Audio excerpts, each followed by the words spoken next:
Okay, so I'm going to have you say and spell your first and last name. Brent Bowen, Brent Bowen. And your title or position? Dean, College of Aviation, Embry-Riddle Aeronautical University in Prescott, Arizona. Okay. Airlines are making a lot more money these days, but overall customer satisfaction is down. What's going on? What do you attribute it to? I thought these mergers were supposed to help. This is not a good year for the traveling public. Overall airline performance declined, even though it was a good year for many reasons. What are some of those reasons why it was a good year? Well, first of all, the airlines are making record profits. They should be investing those profits in maximizing quality of performance for the benefit of the flying public. But don't you think because their revenue has gone up, they should be investing more in customer service, yet customer service is down? They should be investing more in customer service. They should be reinvesting in their employees who took massive concessions over the past few years. And what made Virgin number one for the third year in a row? Virgin just performs well in all categories. And that's what you have to do to be number one. You have to do well in every category. It can't just be 2 or 3 or 4. It has to be every one. Okay. And so what are they doing? They were successful where Envoy or American Eagle was not. Well, they were not performing to the industry standard. And actually, the industry standard this year went down. And that's kind of a lowering the bar, so to speak. I guess is it unfair advantage, would you say? You look at Virgin versus a United or an American or Delta and say, well, they're significantly smaller. They should have an easier time pleasing people. Well, they have significantly less revenue. They have significantly less resources. So we have to use what the Federal Aviation Administration says are our large airlines. I guess moving forward, what's your advice to the traveling public? I mean, we're seeing customer satisfaction going down. Do they have to reduce their expectations? What are your thoughts? I think the traveling public has been reducing expectations for too long. It's time to raise expectations. The airlines are doing well, and the airline passengers need to tell the airlines what they want. Okay.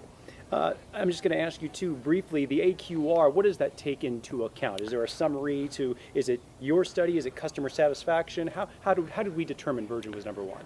Well, the airline quality rating is based totally on publicly available data from the Department of Transportation. It's based on the airlines that are required to report in the key areas of mishandled baggage, customer service complaints, on-time performance, and denied boardings. Okay. Is there anything else you'd like to add about the report? Well, I think it's going to be interesting that you'll see that some airlines went up in the ranking. But what happened was there are fewer airlines ranked. The overall average went down. The bar went down. So going up a notch or two doesn't mean as much as it could have. So where are we going from here? Where do you see us going from here, or the industry going from here?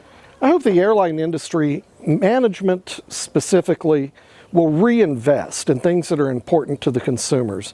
And what's important to us? Convenience, shorter lines at the ticket counter. Again, Phoenix and the Valley, Sky Harbor in particular, does this AQR, does it mean anything in particular for Valley folks? U.S. Airways, once a hub, Americans taking over. What can they look forward to?